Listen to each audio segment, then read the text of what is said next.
میخوایم که اطمینان بتون به تمام هموطنای ما که در صف مقابل بودند، چه ترجمان بوده، چه فعالیت نظامی داشته، چه در بخش‌های ملکی همکاری کرده، ما همه را مورد عفو قرار دادیم.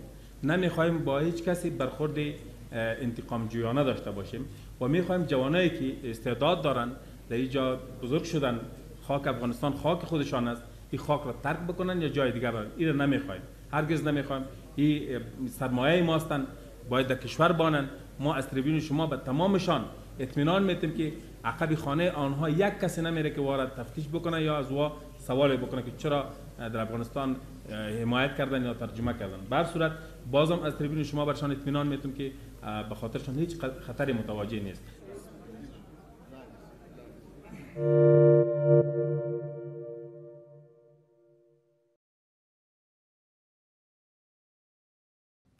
Thanks for watching Bloomberg Quick Take Now. Subscribe to our channel to see the biggest stories the moment they happen from around the world.